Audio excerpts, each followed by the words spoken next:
Welcome, one and all, once again to the AAF podcast. We back at it again with our BS. Today we're discussing something a bit different, and I'm hoping that we can have a full discussion on something that's a bit contentious, but it's a big part of modern day football, and it's unavoidable. Agents, super agents, agents to the stars. What impact do they have in football? Do they affect the game negatively? Is there a need for them, or would players just be ripped off? I don't know, guys. Maybe let's just chat. Let's talk about it. Agents, what are your guys' thoughts? Lisa, Interesting I'll start topic. with you. Yeah, I'm saying interesting topic first and foremost. Agents needed, I'd agree, I'd say they needed because the reason they were introduced to begin with, a lot of players are being cheated by the clubs. But now that they've been introduced decades later, clubs feel like they're being cheated by the agents. I'll just start it there and leave it there. My fellow guys can just come in also. Alain or TP. Alain, Alain, what are your thoughts on the issue?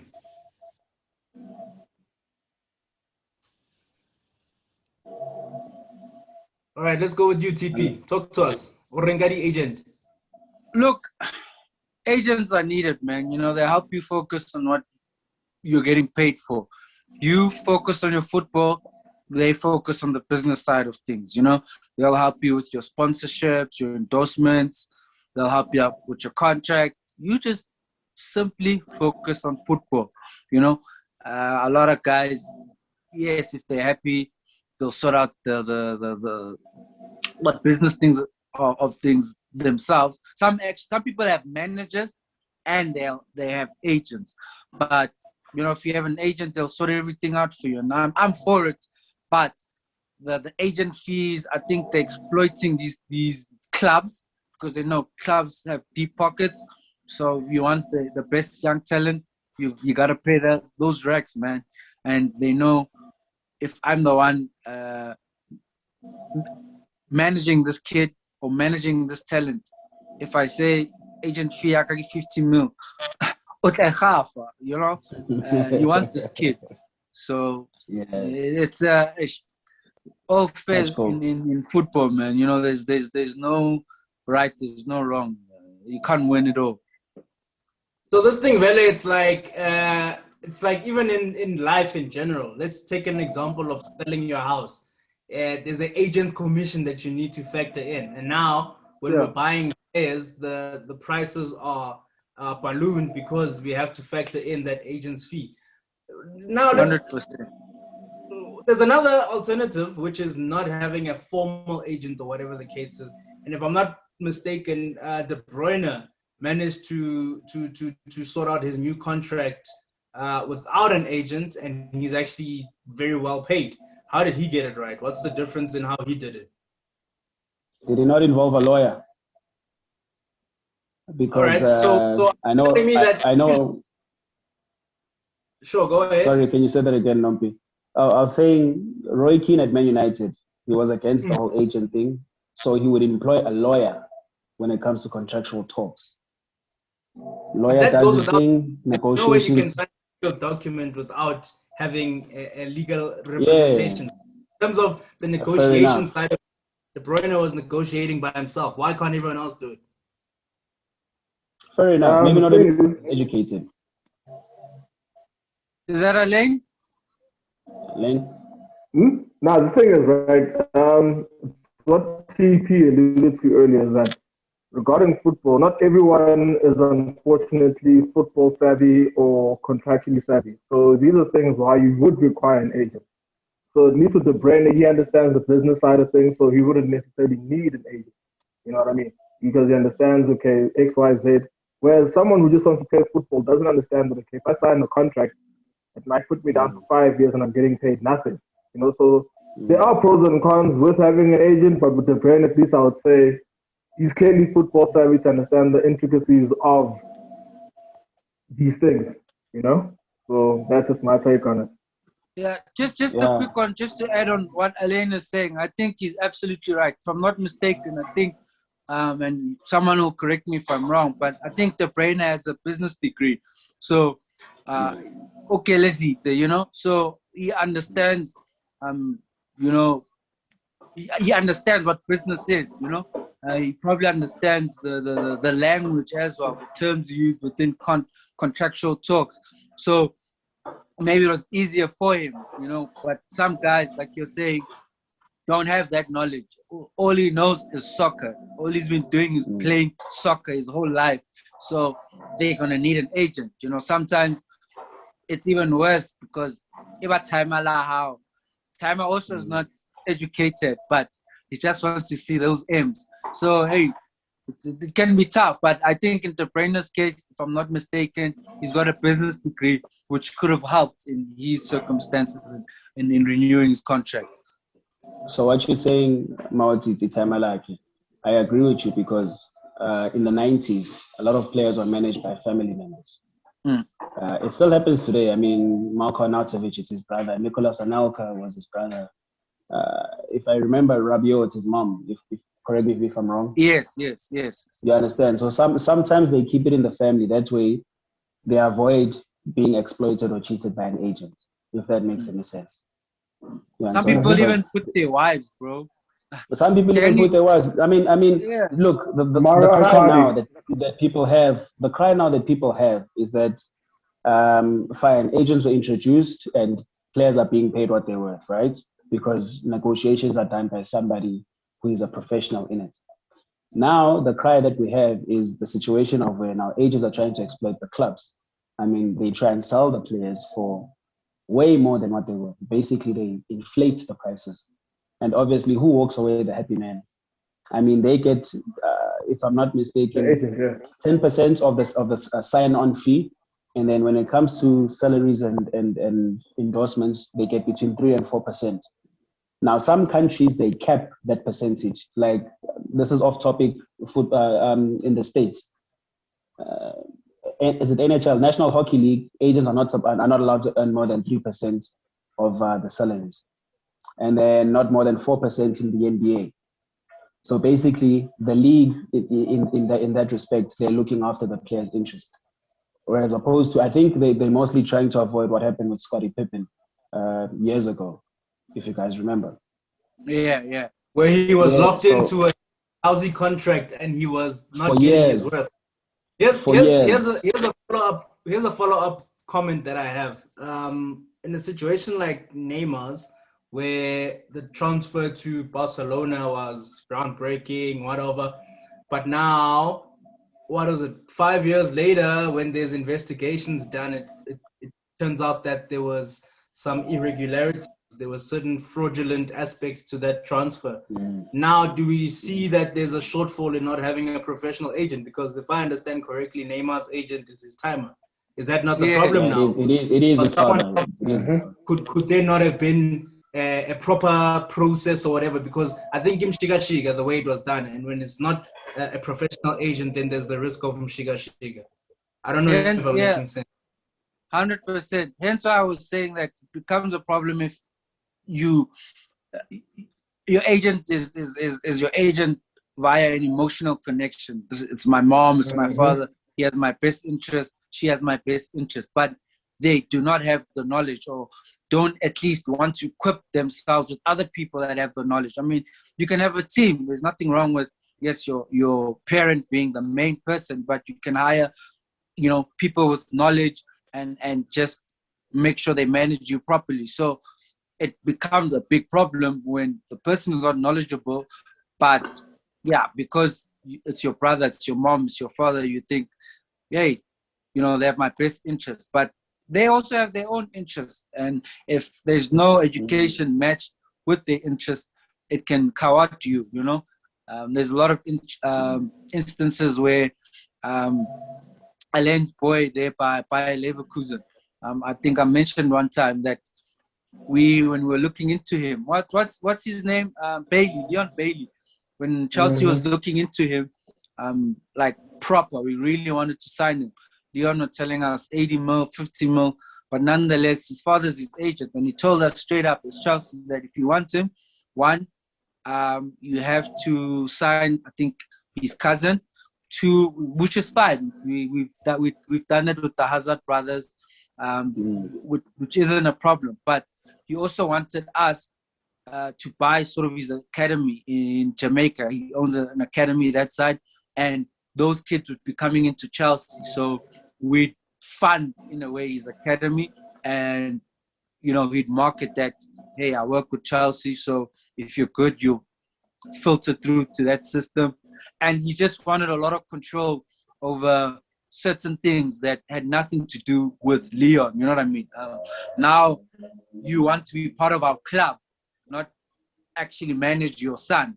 You know what I mean? If you're saying now you want the academy, it becomes problematic, or we just lost interest because he wanted to micromanage a lot of aspects, and I think that's what stifled Leon Bailey. Just in my opinion, there might be other footballing things, but when a player is progressing and wants a bigger move, a better move, but the agent or their father, their parent, whatever, stifles them because they want money, it can affect the player. So it's tough, man. I personally, if I was a professional footballer, I'd get the best agents because it's business. It's understanding that at the end of the day, my football must come first, not your money. So yeah, that's my take there. What do we do about there being too much power in the hands? If you look at Mino, he's like a power trip, my man. He was looking very jolly with his new protege, landing at the airport in Barcelona, then in Madrid. Like he's globe-trotting and it's all good. It's almost now a celebrity issue. Like Mino is a celebrity because of his power and how he conducts his clients. How do we isn't that poisonous almost? I find it poisonous because he can say whatever the heck he wants on social media. He said Ning Ning, even his grandson could sell Pogba. Like he says a lot of junk and it's a lot of power, I feel. Kanye told us no one man should have all that power. Like, how do we now live with that kind of thing? Or how do we avoid that in future? Because if this is the direction of DSK, then there's going to be so many more super agents in the future.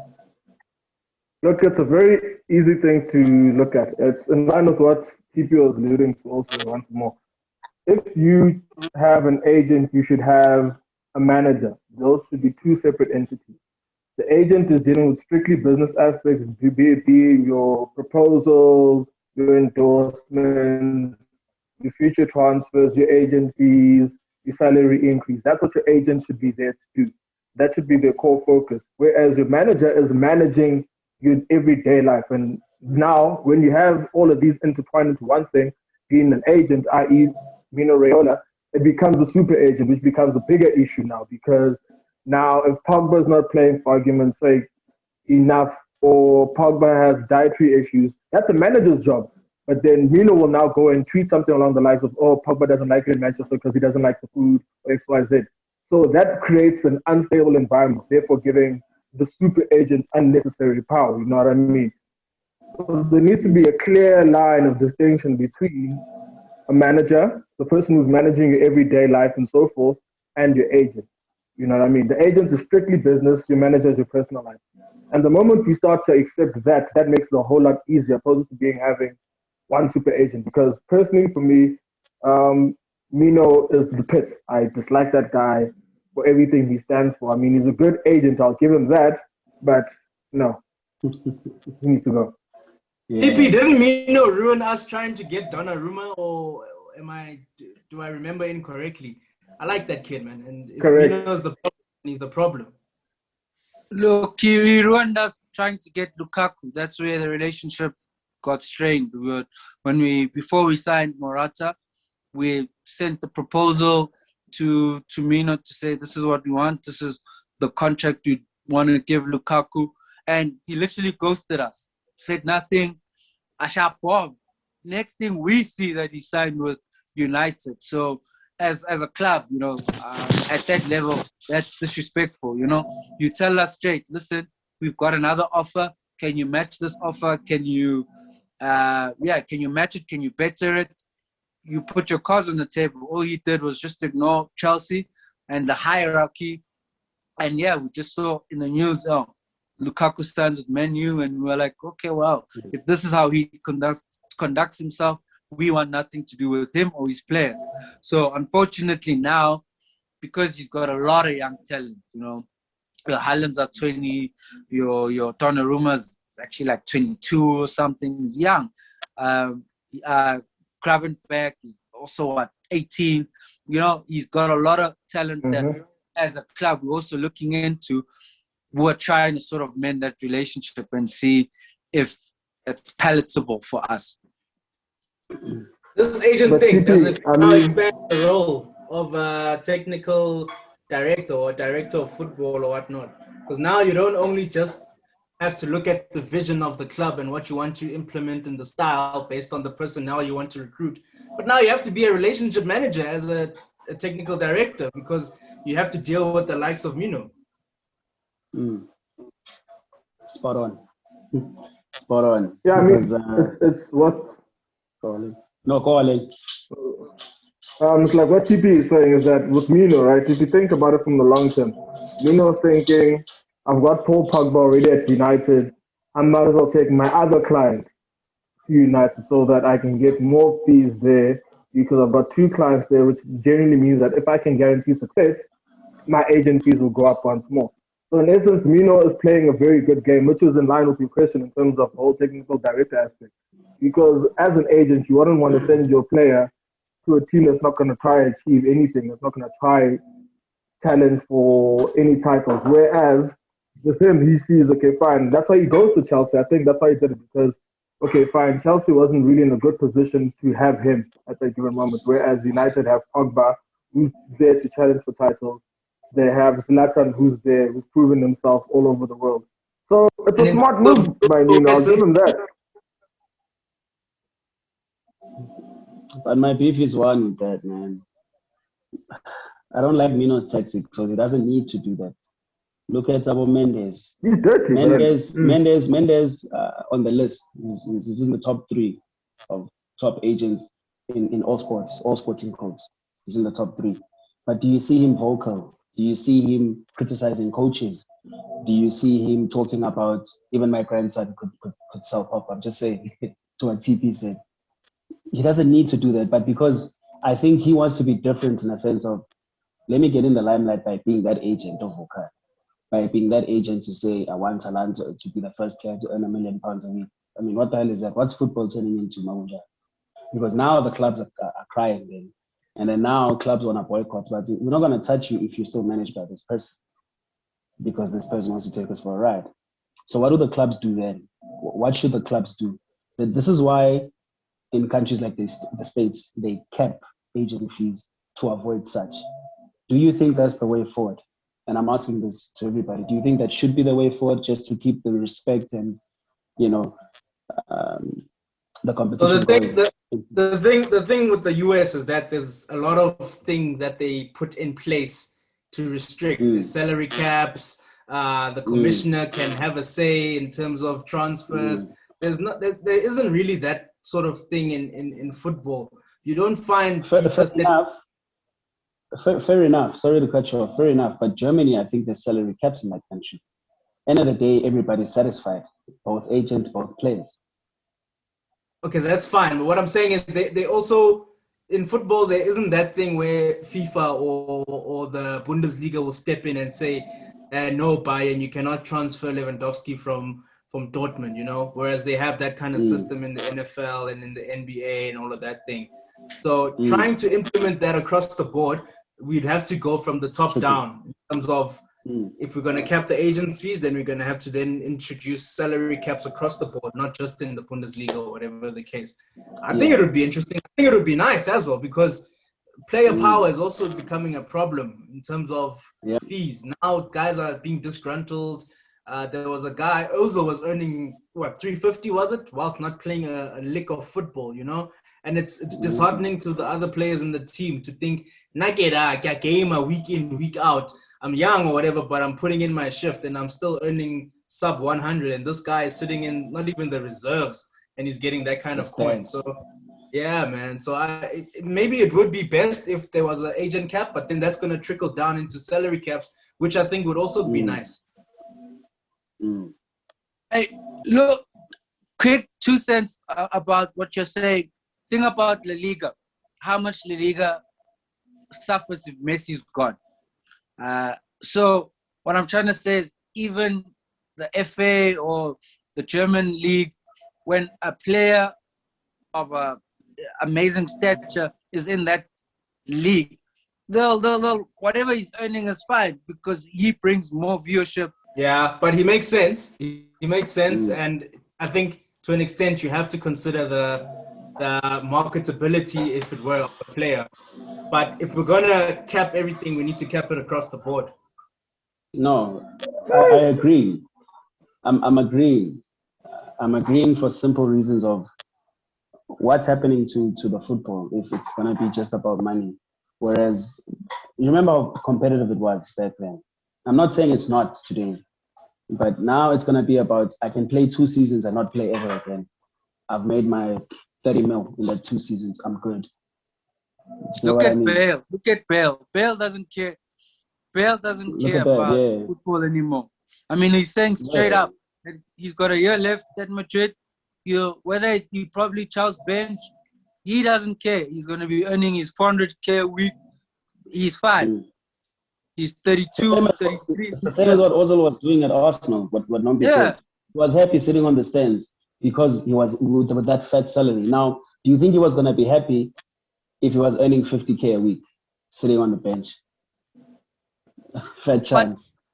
but also, I bet he would have changed his work rate. I'll tell you that much. Definitely. yeah. But I'll tell also, you that. it's a thing of, guys, think about it this way. When this is the problem with clubs changing managers so often. And I think it's how modern football is. Look at when Ozil was signed up by Wenger. He's had, I think, 2 coaches in between that, have different aspects of how to play football. Now they don't know what to do with him, but he signed up. Give you an example. Let's say, for example, if Ben Chilwell is earning 300K and he's not in Tuchel's plans, what does he do? Look at Kepa. When actually, not even give you a hypothetical. Kepa was signed by Sorry, but our manager didn't fancy him. But he's on such high wages, selling him is impossible. But benching him is also doesn't make sense because you can't now sell him because no one can see he's playing good, and when he is playing, he's shite. So what do you do? So some managers, because they like a player, if Lampard was probably still How much is he earning with yeah, Kepa? he's earning like 170, 190, almost 200K a week. He's earning a lot. And that's the agent's He's fault. not earning less than 150. Kepa in. Keep Kepa. Keep Kepa. Keep Kepa. So what No, do we Peter, do? that's the agent's fault. Peter, that's the agent's fault. Why? And Ngapa, so we 7-year contract. He has a 7-year contract. 7 years. So I'm an agent, I rob. And Not also getting think, guys, agents, let's be honest, agents are good, man. Whoever Tupac Moting's agent is, that should be agent of the year. The man works hard. Hold on, hold on, agent hold who on. Works hard. 6'1" skinny goalkeeper. Hold Known as on, the hold most on. expensive goalkeeper in history. Wait, hold on. Alain, I thought we had it bad with Sanchez's contract, but they got kept for 7 years, though. Bad, man. Please say something. Ngijabulile baba. Ngijabulile. Kumnandi. Kumnandi. How much is Kai on? Like 290, including his No, add-ons. leave Kai. It's early days. Leave Kai. No, nothing against them. I'm just saying in general, like you guys need to sort out your business aspect because you guys are signing players. No. Come Kai, on. leave. Guys, wait, I mean- how did Chelsea make that mistake of agreeing to a Is the 7-year last person contract to with talk Kepa? about. Please, sir. I apologize. You make mistakes, Kepa man. in. Kepa in. You Kepa make in. mistakes. You make make mistakes. mistakes. Make Yeah, mistakes. we made one with Sanchez. We made one with Sanchez also. We made one, and That's it what I'm did saying. unsettle You our guys squad. can't be throwing stones. Your house is Yeah, No, look no, at no. Arsenal. Look at Arsenal. They've signed a 30-something-year-old man on 3 years, and he earns, I think, almost 150 a week. William is what is William doing at William. Arsenal? Yeah, He's not even hitting the 220s on post. 220. 220. He's not even hitting the yeah, target. So wow. it happens, man. I think having a good agent, and do you think if William went in by himself, he would have got that contract? His agent, Nah. Shashaila, So Yeah. agent is a must. And with Mendes, the one thing I respect about him, he has good relationships with the chairmen or the owners of clubs, like the owner of Wolves. Yeah. He's good. He's good friends with Wolves. He's good friends with the guy Perez, I think at Real Madrid. Like even I think the owner, the Chinese owner here, Valencia, something like that. He makes relationships with the decision makers so that it's actually easier to negotiate. And there's no bad blood. If I want to move a player, fine, sharp, let him go. Unlike what Mino does when talking nonsense. Right. Now when the player leaves, there's bad blood. Let's have our final thoughts and let's wrap it up. TP, while the mic is on you, what's your closing remarks on this issue? Closing remarks: agents are good, here to stay, but there needs to be an adjacent or hovering governing body that regulates them, which should be just like anything, whether you're in insurance, whether you're in banking, there's a body that regulates you. So there needs to be a body that makes sure that agents are actually in the best, working the best interest of their players. Simple as that. Just a body that regulates them, make sure that they don't earn billions just on selling players, because it becomes extortion, it becomes human trafficking. They crush up human trafficking if you're making billions over another person just playing for a few years. So just a regulation body that regulates them handler. That's all I ask for. But yeah, I think it's good. Anyone who aspires to be one, let him do that, but he must have good role models. That's all. Liso? I somewhat agree with the TP. Let's regulate it. Let's keep it at least as something where both club players and agents are happy. I don't want to say discard them all together, because there are players who've been cheated, who do get into shitty contracts because they had no legal representation. But also, if you feel like you don't need a legal representation, have somebody, a lawyer or an attorney or something, Jay, when it comes to those negotiations, whether it's endorsements, whether it's a contract extension. Yeah, that's my 2 cents. Elaine, your quick thoughts? Just adding on what both Fiso and TP have also alluded to, I still maintain that we need to have a manager relationship and then also have an agent. Agent deals with strictly business, therefore governed by like an FSP, as what TP is alluding to, and then the agent deals with the day-to-days. The manager therefore speaks to the actual club, the coaches and all those things, maintains that relationship to ensure the players are happy, and almost plays the role of an assistant coach, rather, to the players. So to ensure that everyone's happy, everyone's good. I mean, case in point would be if you watch Entourage, it would be Ari Gold and Eric. Eric was the manager, Ari was Got you. and it worked out perfectly. All right. That's where we ended off. My thoughts, hey man, you can't do anything without protection in this life or you will get sick. So for me, the agent for the player, I think it's all good and well. Let's just not get too exhausted. Great to have you guys back. We put Fiso in tears today. Thanks for the chat, gentlemen. How we sign out. You're welcome. Hey, guys, no, I'm still trying to digest it. How did you get Kepa on a 7-year contract for that much money? We'll have a whole insight about Kepa one day. Oh. All right, that's it, guys. Thank you. Cheers, cheers. Away, gents.